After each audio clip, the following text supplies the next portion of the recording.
Welcome back to Bombastic Nation and Ting and Ting and Ting. Back with some more vibes for all you. And I'll be honest, I have to admit, somebody suggested this to me, and it says 30 Years War Conquest. I don't know what war they're talking about, so this one is all brand new to me here. I don't know whose history this is. So I'm just going into it to take and see what's going on because it's history and I don't want to know what the vibe is and things. So I ain't going to keep you all too long. Let's YouTube and sim a little. Surprise me. Prague, Kingdom of Bohemia, 1621. The axe falls, then falls again. Nobles die, knights are slain. Some have their hands chopped off, others are quartered and put on spikes. 27 leaders of the Bohemian Revolt, the Protestant uprising against the Holy Roman Emperor Ferdinand II, died one after the other. Ferdinand, it is said, plans to dominate and re-Catholicize Bohemia. He's ordered all Protestants to convert or leave. Back on the street, a common woman watches the executions unfold, axes and swords falling again and again.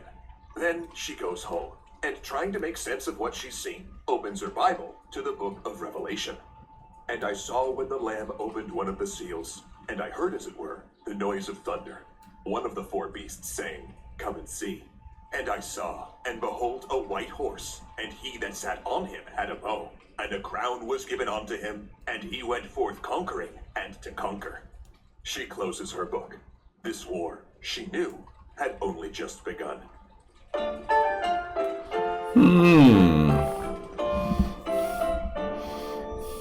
Thanks so much to HelloFresh for bringing this episode to the table.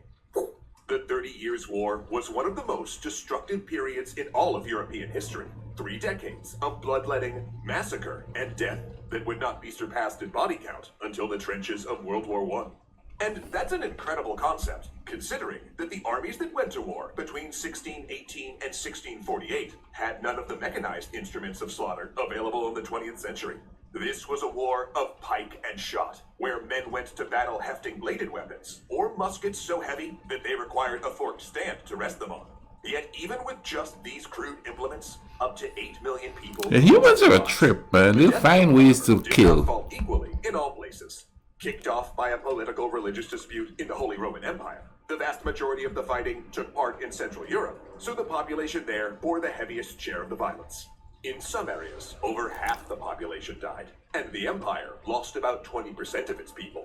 Civilian casualties outnumbered military deaths 7-1, and the Holy Roman Empire would take a century to recover its population.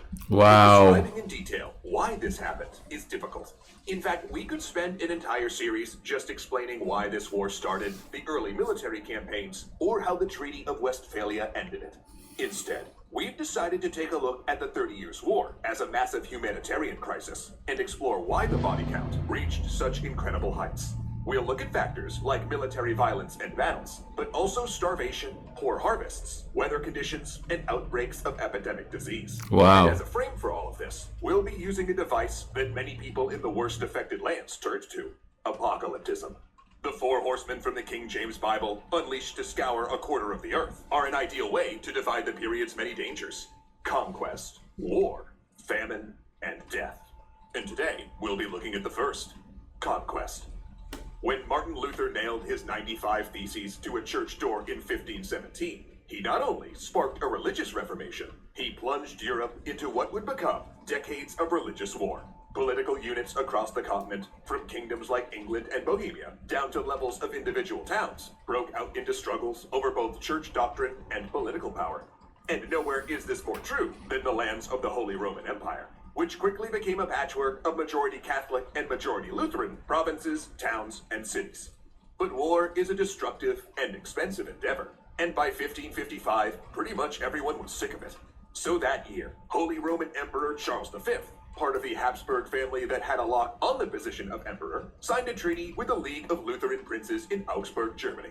The Peace of Augsburg had a single idea at its heart, expressed by the phrase, "Whose realm, his religion." Meaning, essentially, the prince of a realm, whatever its size, could decide whether to be Catholic or Lutheran and enforce that religious conformity on his territory.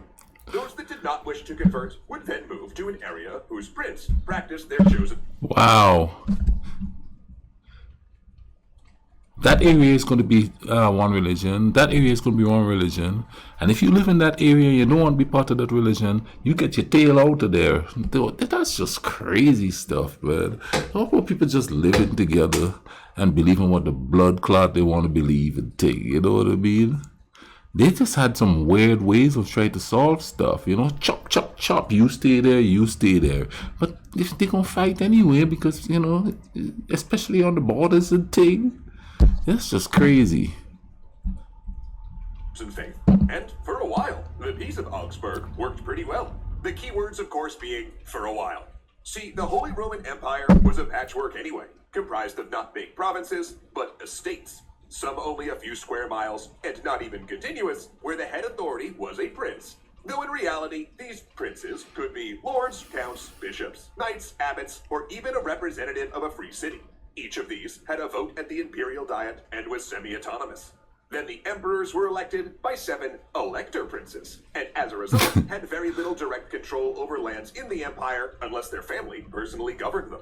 So, whose realm, his religion, was a fitting solution for this decentralized empire. And on a day-to-day basis, German Lutherans and Catholics became pretty used to each other. In fact, evidence indicates up to 20% of marriages crossed that theological division. Things were stable. Not without tension or danger, but people were able to navigate the chasm in their daily life. You see, ordinary people are chilling. Ordinary people are chilling, marrying each other, chilling out, you know, living life, doing what they want to just live their life, love their family, continue living. Ordinary people are just chilling. I guarantee you somebody's going to come along and say, oh, behold, stop. Let's see what happens here. Things were stable. Not without tension or danger, but people were able to navigate the chasm in their daily lives. But the Peace of Augsburg did leave out a Protestant group that even the Lutherans considered heretics. Calvinists, who, among other theological differences with Lutherans, argued that Jesus was only spiritually present in the bread and wine served during communion. Because Calvinists were not included in the Peace of Augsburg, they had no religious protections, even when under a Lutheran ruler, meaning their safety hinged on whoever was in charge and how lenient they were, which is how things kicked off in Bohemia in 1618.